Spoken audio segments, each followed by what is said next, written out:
Hello everyone and welcome back to another book review. Today I'm going to be reviewing another romance book in this series that I'm doing where I'm reading romance books in celebration of Valentine's Day and all things love. Romance is not a genre that I normally read, so I'm definitely outside my comfort zone here, but I wanted to give some of these a try.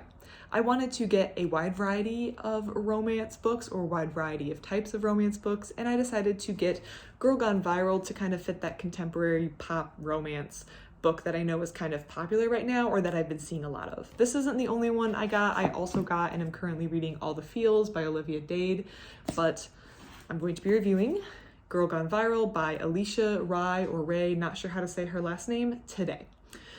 This book follows Katrina King, who is a woman who has been through a lot. She had a rather controlling and manipulative father as a child. When she was pushed out into the modeling world, she found a marriage of convenience with an older wealthy man who has since passed away, and she had a very terrifying experience involving a kidnapping for, the understanding is ransom, because of her wealthy husband. And so she is just trying to live her life, but she needs some assistance or some help, as in she doesn't really like leaving her apartment. Understandably, she's been through this traumatic event. She's working with a therapist to kind of get over her fear of crowds, and she has some security concerns. She's very, very wealthy, but she's definitely tried to take her image down a notch or two. She doesn't want to be known or recognized in public. She wants the anonymity of just being able to live her life and assist people with her wealth when possible, but just not be bothered in public, basically. And because of the kidnapping, she has a lot of fears,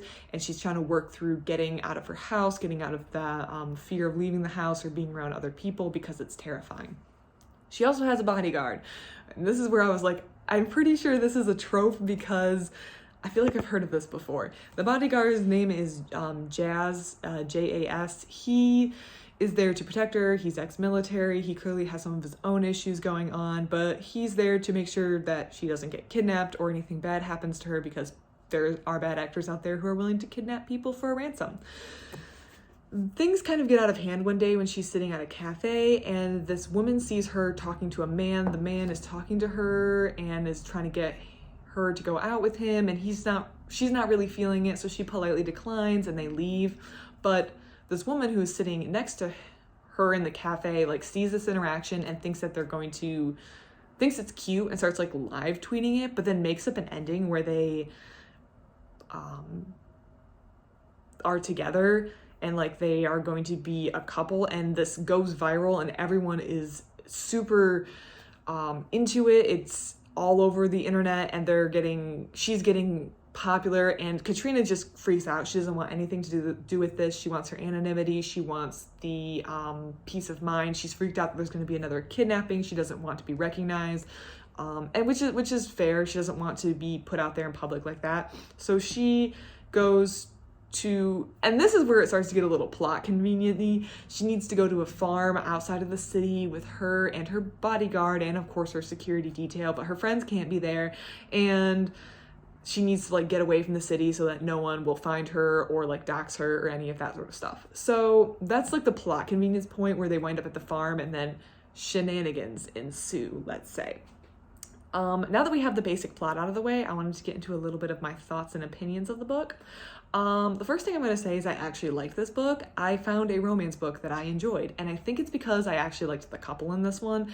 I find that if I'm not feeling the couple, which I feel like this is probably most people who read romance, I really have to like and be cheering for the couple for me to enjoy the book at all. And in this one, I felt like I was cheering for the couple. I wanted both of them to find love, especially Katrina with her background, but also Jas. We see that he hasn't had a really easy life either. He enlisted in the military and did a tour of duty and saw a lot of messed up stuff, and that's of course affecting him and his PTSD. He doesn't really know how to address this with his family that doesn't really understand why he won't go to crowded events and stuff like that. So it does have a little bit of tension there, and both of them I just want to find love and be happy. So because I was cheering for the couple, I felt like I enjoyed this book more, and all of a sudden I could enjoy it. I did think that the plot was very conveniently portrayed. Some romance books suffer from this thing that I see where the plot mostly exists to get the characters alone together in a variety of different situations for shenanigans to ensue. And that was definitely happening in this book. Like, oh no, she's been put out on the public sphere. She's put on Twitter. People are going to know where she is. She doesn't want to be doxxed. She had this horrifying experience being kidnapped, which is all fair. So they need to go to a farm with her boyfriend. Okay, like, they're being put on the farm together for a reason, for like the romance to happen. So that was very plot convenient-y, but I also kind of excused it because at this point I was into the couple and I wanted them to be together. So I kind of let that slide. But if this was a book where I didn't feel the couple, wasn't feeling the couple, I would definitely be coming down hard on that, because the plot was mostly there to like move the romance along instead of the plot moving along and the romance going along with it, which is a common complaint I have with romance books. Another thing that I usually wouldn't like, and I especially would not like in real life, but was fine in the book, which surprised me, is the like dynamic in the relationship. So she employs him as her bodyguard, so she is his employer. In real life, I feel like it is very difficult to untangle in these sort of situations whether or not consent is being freely given because someone else is paying the bills, writing the performance reviews. I feel like there's an external factor.